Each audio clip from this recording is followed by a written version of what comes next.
আজকের প্রথম আলোর শিরোনাম, পরিকল্পনার শুরু থেকেই গলদ। চট্টগ্রামের জলাবদ্ধতা নিয়ে করা এই বিশেষ প্রতিবেদনটিতে বলা হচ্ছে, জলাবদ্ধতা নিরসনে 14,000 কোটি টাকার কাজ চলছে 1 দশক ধরে। খরচ হয়ে গেছে 10,000 কোটি টাকা, তবুও মৌসুমি বৃষ্টিতেই বারবার ডুবছে চট্টগ্রাম নগর। ত্রয়োদশ জাতীয় সংসদের প্রথম অধিবেশনের সমাপনী বক্তব্যে প্রধানমন্ত্রী বলেছেন, এই সংসদকে ব্যর্থ হতে দেওয়া যাবে না।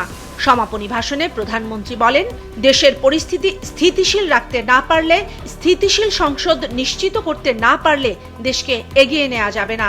একসঙ্গে কাজ করতে হবে সরকারি ও বিরোধী দল দুজনকেই। সংসদে বিরোধী দলীয় নেতা বলেছেন, ইতিহাসকে ইতিহাসের জায়গায় রেখে আসুন আমরা এগিয়ে যাই।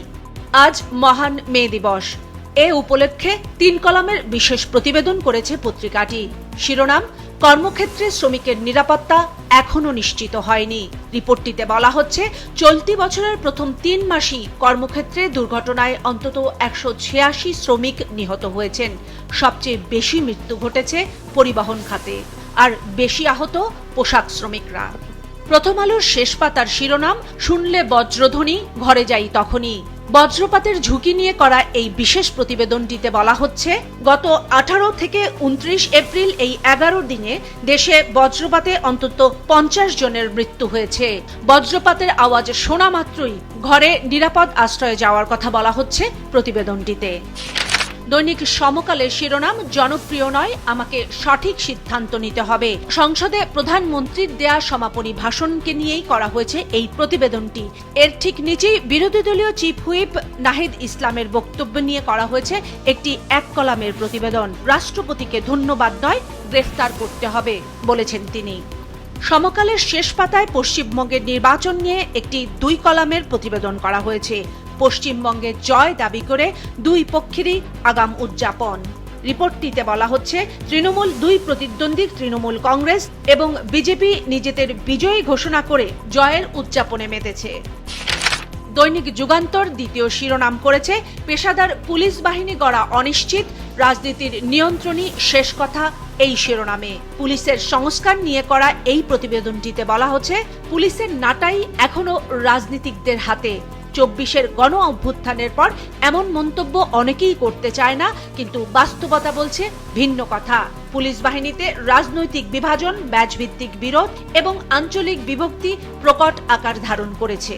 টানা বৃষ্টি এবং পাহাড়ি ঢলে আবারও ডুবেছে হাওরের ফসল, আর এ নিয়েই 3 কলামে বিশেষ প্রতিবেদন করেছে দৈনিক যুগান্তর। শিরোনাম, হাওরে পানির নিচে ফসল, দুর্যোগ ঠেকাতে 700 বাঁধে নেই নিষ্কাশন ব্যবস্থা।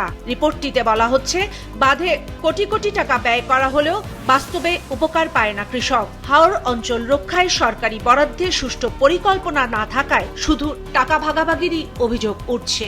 দৈনিক যুগান্তরের শেষ পৃষ্ঠায় রাজধানীর অপরাধ জগৎ নিয়ে একটি বিশেষ প্রতিবেদন করা হয়েছে। শিরোনাম, শীর্ষ সন্ত্রাসীরা ভাগ করে নেয় ঢাকার 10 অঞ্চল। প্রতিবেদনটিতে বলা হচ্ছে, কারাগারে হয় ভিডিও কনফারেন্স, পুলিশের চোখ ফাঁকি দিতে সন্ত্রাসীদের হাতে বাটন ফোন। গডফাদারের নির্দেশ মানছে না অনেক গ্রুপই। তেল আমদানিতে প্রতিদিন সরকারকে গুনতে হচ্ছে 165 কোটি টাকার লোকসান। এ নিয়ে 2 কলামের একটি বিশেষ প্রতিবেদন করা হয়েছে যুগান্তরের শেষ পাতায়। শিরোনাম, তেল আমদানি ব্যয় নিয়ে চিন্তায় সরকার। আজকের প্রকাশিত দৈনিকগুলোর মধ্যে সবচেয়ে ব্যতিক্রমী শিরোনাম করেছে দৈনিক কালবেলা। নিষিদ্ধ শূকরের মাংস আমদানি করতে চেয়েছিলেন ডক্টর ইউনূস। প্রতিবেদনটিতে বলা হচ্ছে, আমদানি নীতি আদেশ 2021 থেকে 24 অনুসারে যে 26 ধরনের পণ্য দেশে আমদানি নিষিদ্ধ, তার মধ্যে অন্যতম শূকর ও শূকরের মাংসজাত সব পণ্য। কিন্তু অন্তর্বর্তী সরকারের শেষ সময় তড়িঘড়ি করে যুক্তরাষ্ট্রের সঙ্গে এগ্রিমেন্ট অন রেসিপ্রোটোকল ট্রেড নামের বাণিজ্য চুক্তি হয়, যে চুক্তিতে ছিল শূকরের মাংস আমদানি করবে বাংলাদেশ। প্রথম পাতার শেষ ভাগে আরও একটি ব্যতিক্রমী রিপোর্ট করেছে পত্রিকাটি। দেশের কারাগারে থেকেও সিঙ্গাপুরে চিকিৎসা নিলেন সাবেক মন্ত্রী কামরুল, আর এ নিয়ে আইনজীবীর কাছে ব্যাখ্যা চেয়েছে ট্রাইব্যুনাল। প্রতিবেদনটিতে বলা হচ্ছে, আইনজীবীরা ট্রাইব্যুনালে যে স্বাস্থ্যগত প্রতিবেদন দাখিল করেছে তাতে দেখা যাচ্ছে, আওয়ামী লীগের এই নেতা এবং সাবেক মন্ত্রী কামরুল ইসলাম সিঙ্গাপুরের মাউন্ট এলিজাবেথ হাসপাতাল থেকে পরীক্ষা নিরীক্ষা করেছেন। জেলখানায় থেকে সিঙ্গাপুরের হাসপাতালের রিপোর্ট দাখিল দাখিল করায় রিপোর্টের সত্যতা নিয়েও প্রশ্ন তুলেছেন প্রসিকিউশন। পত্রিকাটির শেষ পাতায় গণভোটের রায় বাস্তবায়ন সহ একাধিক দাবিতে 2 মাস ব্যাপী কর্মসূচি দিয়েছে জামায়াতে ইসলামীর নেতৃত্বাধীন 11 দলীয় ঐক্যজোট। আর এ নিয়েই এক কলামের একটি প্রতিবেদন করা হয়েছে পত্রিকাটির শেষ পাতায়। অক্টোবরে জামায়াত ঢাকায় করছে মহাসমাবেশ। দৈনিক কালের কণ্ঠের শিরোনাম, কঠিন শর্তের ঋণে সরকার। বাজেটের ব্যয় মেটাতে $1.9 বিলিয়ন ঋণ নিতে যাচ্ছে সরকার, যেখানে সুদের হার 3 থেকে 5%।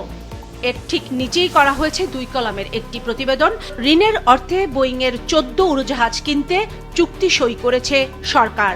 যুক্তরাষ্ট্রের শীর্ষ বিমান নির্মাতা প্রতিষ্ঠান বোয়িংয়ের সঙ্গে $3.7 মিলিয়ন বা 45,510 কোটি টাকার চুক্তি সই করেছে বিমান বাংলাদেশ এয়ারলাইন্স।